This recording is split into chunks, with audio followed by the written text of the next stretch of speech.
केदारनाथ विधानसभा में जल्द ही उपचुनाव होने जा रहे हैं। उपचुनाव को लेकर कांग्रेस और भाजपा दोनों ही पार्टियों ने अपनी अपनी तैयारी भी शुरू कर दी है। वहीं अभी तक दोनों ही दलों में प्रत्याशी कौन होंगे भले ही यह तय नहीं हो पाया है, बावजूद उसके दोनों ही दलों के बड़े नेता लगातार केदारनाथ विधानसभा में दौरे कर रहे हैं। वहीं भाजपा के केदारनाथ में 5 मंत्रियों को जिम्मेदारी सौंप रखी है, जिसको लेकर कांग्रेस का कहना है कि भाजपा ने हार मान ली है, इसलिए 5 मंत्रियों को केदारनाथ विधानसभा में चुनाव के प्रचार प्रसार में लगा दिया है। वहीं कैबिनेट मंत्री प्रेमचंद अग्रवाल ने कहा कि कांग्रेस को जो सोचना है, जो बोलना है बोलने दो, हम केदारनाथ और चुनाव जीतने जा रहे हैं।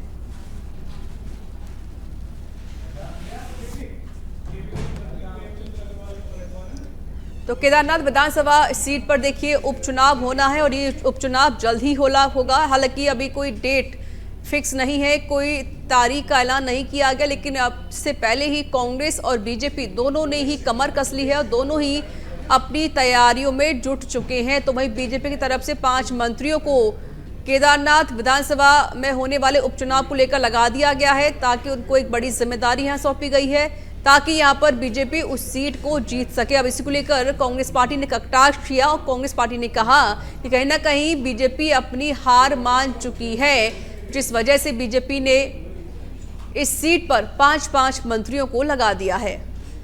देखिए, अभी वो कुछ भी कहें, हम लोग अपने जो हमारी रणनीति है, हम लोग उसके हिसाब से चुनाव लड़ने के जब घोषणा होगी, लड़ने की स्थिति में होंगे।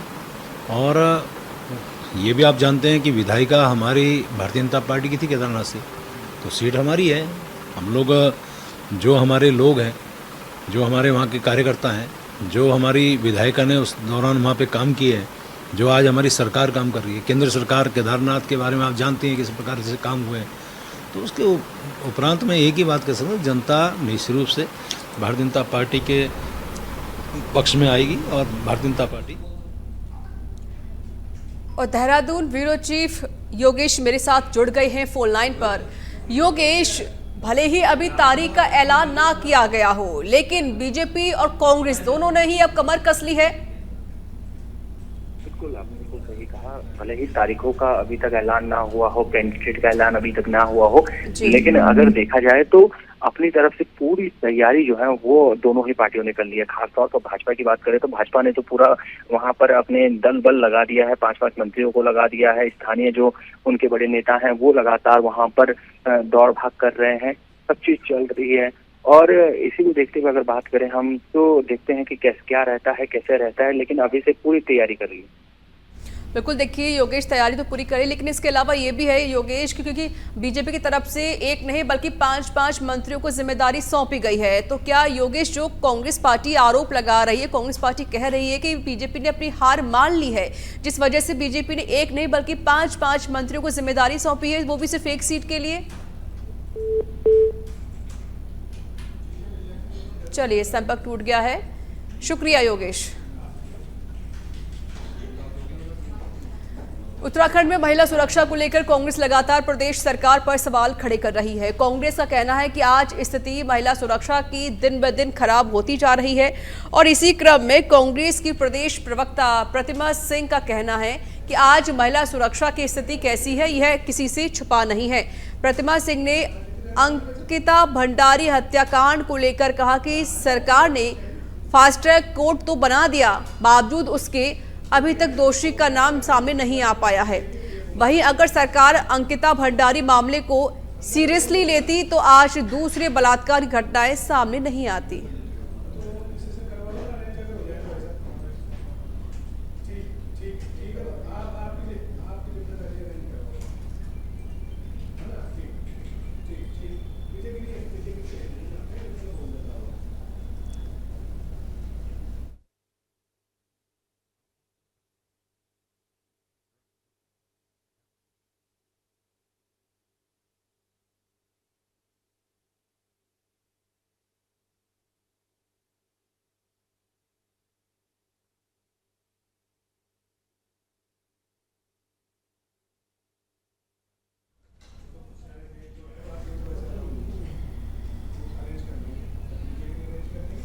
उत्तराखंड में बहुत बड़ी संख्या में मलिन बस्तियां हैं। वहीं जब हम देहरादून की बात करते हैं तो देहरादून में तो सैकड़ों की संख्या में ऐसे घर हैं जो मलिन बस्तियों में बसे हुए हैं। वहीं अब जल्द ही मलिन बस्तियों को हटाने की कार्रवाई सरकार फिर से शुरू कर सकती है। इसी को लेकर कांग्रेस के प्रदेश अध्यक्ष का कहना है कि एनजीटी के आड़ में किसी भी मलिन बस्ती को नहीं हटना चाहिए। उन लोगों की इसमें क्या गलती है जो वहां पर रह रहे हैं? क्वार्टर्स बंद ही मैं कह रहा हूँ ना कि ये सब कुछ बना है, उस समय क्यों ध्यान नहीं दिया? जब ये बस रहे थे तब ध्यान क्यों नहीं दिया? और आज एनजीटी के आड़ में उजाड़ रहे, तो मैं कह रहा हूँ ना, पुलिस के जो अधिकारियों के यहाँ क्वार्टर्स बने हैं, जो बंगले बने हैं, वो भी उसी जद में आते हैं। हमारा विधानसभा उसी जद में है, कई लोगों के रिजॉर्ट्स हैं, उनको भी देखें ना, फिर वो भी देखें। और गरीब को उजाड़ने से पहले आप क्यों एक बड़ी एरिया देखकर उनको ज़मीनें अलॉट करके या उनको मल्टी स्टोरीड जो है, जो जिस तरीके के छोटे क्वार्टर्स बनते हैं वो बना के क्यों नहीं उनको अलॉट करते हैं? उनसे चाहे आप मंथली जिस तरीके से बैंक करता है उस तरीके से कोई व्यवस्था करिए। 400-500 रुपये आप किराया लेकर फिर कुछ सालों बाद उन्हीं की उस प्रॉपर्टी को कर दीजिए। तो ये इस खबर अब देहरादून से है, जहां पर कांग्रेस के प्रदेश अध्यक्ष करण माहरा ने प्रदेश के मंत्रियों के कार्यप्रणाली पर सवाल खड़े किए हैं। आपको बता दें कि करण माहरा ने सतपाल महाराज का जिक्र करते हुए कहा कि महाराज ने केदारनाथ में सोना चोरी मामले में जांच की रिपोर्ट पढ़ने की बात कही थी, लेकिन जिस मंत्री ने पिछले 1 साल से रिपोर्ट ही नहीं पढ़ी वह क्या काम कर रहे हैं? ऐसे कोऑपरेटिव में जो चीज़ें चली, पिछले बार लोगों को नॉमिनेशन नहीं करने दिए गए, भर्तियों को लेकर कई विवाद उठे, वो आज तक उनका खुलासा नहीं हुआ, ना कोई जांच बैठी है। और हालात यही हैं। और वो लगातार कुछ विज्ञप्ति, कभी कुछ। अभी एक जो एलटी और उसको लेकर, संवर्ग को लेकर जो झगड़ा चल रहा है वो बहुत गंभीर है। उसमें कई लोगों के हक मारे जाएंगे और ऐसे लोग जो बाहर से बड़ी डिग्रीज लेके आ रहे हैं उन लोगों के प्रमोशन हो जाएंगे, हमारे लोगों के प्रमोशन के रास्ते रुक गए। तो बहुत सारी चीज़ें हैं जो उनके पार्ट में लक्ष्यों में। खबर देहरादून से है, जहां पर जिलाधिकारी सविन बंसल के प्रयास से जनपद देहरादून में पर्यावरण संरक्षण और चौपहिया इलेक्ट्रिक वाहनों के संचालन को बढ़ावा देने के उद्देश्य से मूलभूत सुविधाएं विकसित की जा रही हैं। पहले ही दिन से इसकी तैयारी में जुटे जिलाधिकारी ने अपनी टीमें लगाकर शहर में 10 से अधिक स्थान चिन्हित किए हैं। स्टेशनों की स्थापना पर भी तेजी से काम शुरू कर दिया गया है। ईवी स्टेशंस का हमारा प्रोजेक्ट था, वो भी एडवांस स्टेजेस पे आ गया है। जॉइंट सर्वे कंप्लीट हो चुका है और 9 स्टेशंस हमारे आइडेंटिफाइड हुए हैं। इसका एडवांटेजेस प्रमुख रूप से 2 हैं। ये हमारे हार्ट ऑफ द सिटी में होंगे जो लोकेशंस हैं, और सेकेंडली ये जीरो इन्वेस्टमेंट मॉडल है। So without spending any rupee I would be getting 9 high tech charging stations. और जिससे और कांग्रेस प्रदेश अध्यक्ष करण माहरा ने मुख्यमंत्री पुष्कर सिंह धामी के डेमोग्राफिक चेंज वाले बयान पर कटाक्ष किया है। उनका कहना है कि सरकार किस आधार पर डेमोग्राफिक चेंज की बात कर रही है। पिछले 25 सालों में कोई बड़ी जनगणना नहीं हुई है। उन्होंने कहा कि रोजगार की तलाश में गांव के गांव खाली हो रहे हैं, लेकिन सरकार असल मुद्दे से ध्यान हटाकर धार्मिक ध्रुवीकरण की कोशिश कर रही है ताकि उसे चुनावी लाभ मिल सके।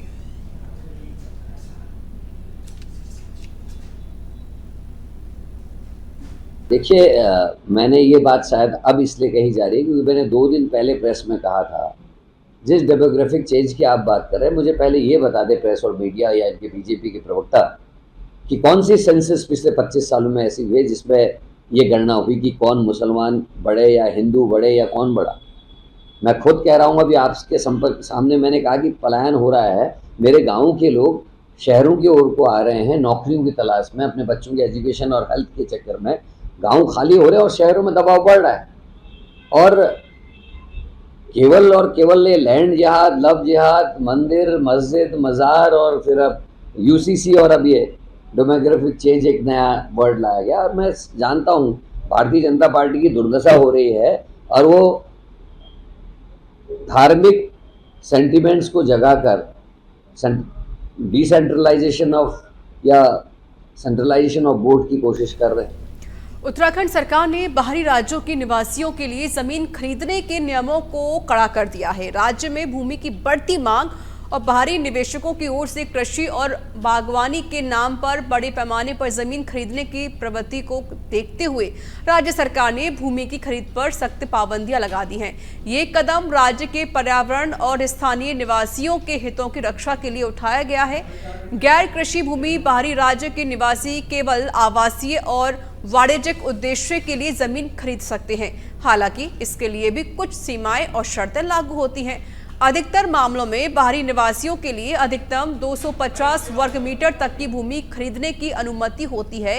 इससे बड़ी जमीन खरीदने के लिए विशेष प्रशासनिक अनुमति की आवश्यकता होती है और भूमि का उपयोग केवल आवासीय या वाणिज्यिक उद्देश्यों के लिए किया जा सकता है। उत्तराखंड के अंदर एक कानून हमारे यहाँ पर प्रचलित है, उसमें जो नगर निकाय क्षेत्र से बाहर है, जिसमें 250 वर्ग मीटर भूमि कोई भी बिना अनुमति के खरीद सकता है। एक ऐसा हमारे यहाँ पहले से इस प्रकार का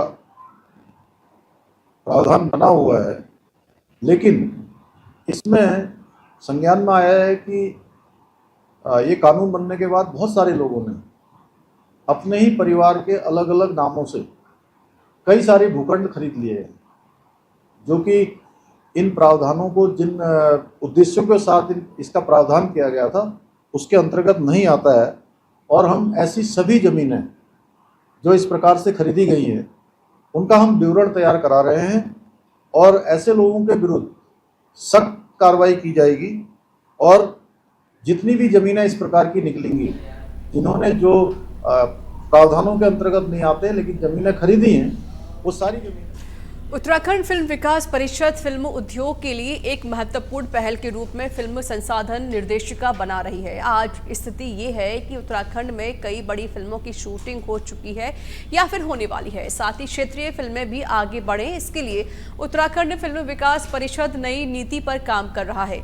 इस संबंध में परिषद के मुख्य कार्यकारी अधिकारी और सूचना विभाग के महानिदेशक वंशीधर तिवारी ने जानकारी दी कि उत्तराखंड में ज्यादा से ज्यादा फिल्मों की शूटिंग हो।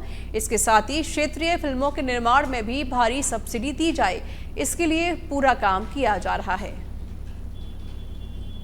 जो हमारी नई फिल्म नीति है वो हम लोगों ने माननीय मुख्यमंत्री जी के निर्देशों के क्रम में ऐसा ही बनाया कि अधिक से अधिक लोग यहाँ आए और उस फिल्म की शूटिंग हो, और जो सब्सिडी थी वो लगभग 2 गुना बढ़ाई हम लोगों ने, चाहे फीचर फिल्मों की हो, चाहे जो स्थानीय भाषा की फिल्मों की हो। साथ ही साथ स्थानीय कलाकारों को अगर कोई अपना योगदान देता है या जहाँ पर फिल्म शूट हो रही है अगर उस स्थान को स्क्रीन पर दिखाता है तो उन सब प्रावधानों के लिए भी हमने अलग से उनको सब्सिडी। उत्तराखंड में महिला सुरक्षा को लेकर कांग्रेस लगातार प्रदेश सरकार पर सवाल खड़े कर रही है। कांग्रेस का कहना है कि आज स्थिति महिला सुरक्षा की दिन ब दिन खराब होती जा रही है और इसी क्रम में कांग्रेस के प्रदेश प्रवक्ता प्रतिमा सिंह का कहना है कि आज महिला सुरक्षा की स्थिति कैसी है यह किसी से छिपी नहीं है। प्रतिमा सिंह ने अंकिता भंडारी हत्याकांड को लेकर कहा कि सरकार ने फास्ट ट्रैक कोर्ट तो बना दिया है, बावजूद उसके अभी तक दोषी का नाम सामने नहीं आया है। वहीं अगर सरकार अंकिता भंडारी मामले को सीरियसली लेती तो आज दूसरे बलात्कारी घटनाएं भी सामने नहीं आती।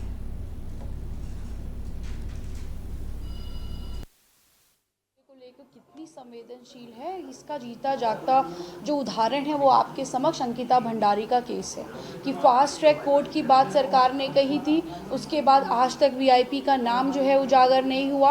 और दूसरी महत्वपूर्ण बात है, अगर अंकिता भंडारी के मुद्दे पर सरकार सचेत हो जाती तो आपने देखा उधम सिंह नगर वाला मुद्दा ना होता, इतनी जघन्य अपराध ना होता, आईएसबीटी पे जो 16 साल की बच्ची के साथ गैंग रेप हुआ वो ना होता, और जो दुर्दशा उत्तराखंड में, क्या मैं पूरे देश की बात करूंगी, महिलाओं की है। कोलकाता का एग्जाम्पल आपके सामने है जहां पर एक महिला डॉक्टर की किस तरीके से रेप करके उसकी हत्या कर दी गई है। तो भारतीय जनता पार्टी की सरकारें कहीं भी हो महिलाएं सुरक्षित नहीं हैं। मणिपुर का मुद्दा आपके समक्ष है जिस पर अभी मोदी जी ने एक चुप्पी तक नहीं तोड़ी। तो मुझे लगता है भाजपा का बेटी बचाओ और बेटी पढ़ाओ का जो नारा है। खबर उत्तराखंड के हरिद्वार से बता देते हैं, जहां पर जगजीतपुर की सड़कों पर आए दिन जंगली हाथियों की मॉर्निंग वॉक देखने को मिल रही है। लोगों को अक्सर हाथियों का झुंड आबादी क्षेत्र में देखने को मिल रहा है। हालांकि लोगों को हमेशा ही खतरा बना रहता है। खबर उत्तराखंड के नैनीताल से बता देते हैं, जहां पर मां नैनी देवी मंदिर में 68वां दुर्गा पूजा महोत्सव 8 से 12 अक्टूबर तक आयोजित किया जाएगा। दुर्गा पूजा महोत्सव के लिए तैयारियां जोरों शोरों पर चल रही हैं, जिसमें समिति सदस्यों ने अपनी अपनी बात रखी है और दुर्गा पूजा महोत्सव को भव्य बनाने के लिए रणनीति तैयार की है। साथ ही यहां मां नैना देवी मंदिर परिसर में मां दुर्गा की मूर्ति का निर्माण कार्य भी शुरू कर दिया गया है। साथ ही पोस्टर का भी विमोचन किया गया है। और खबर उधम सिंह नगर के रुद्रपुर से बता देते हैं, जहां पर मनोज सरकार स्पोर्ट स्टेडियम में हो रहे 5वें राज्य ओलंपिक खेल 2024 का विधिवत समापन किया गया, जिसमें मुख्य अतिथि आयुक्त कुमाऊं मंडल दीपक रावत रहे। खेल समापन की बेला पर खिलाड़ियों और खेल प्रेमियों को संबोधित करते हुए मंडलायुक्त दीपक रावत ने कहा कि देश और प्रदेश में खेल का स्वर्ण युग चल रहा है। सरकार खिलाड़ियों के लिए सभी सुविधा मुहैया कराने के साथ ही खिलाड़ियों को प्रोत्साहित करने के लिए सरकार सेवा में लाभ दे रही है।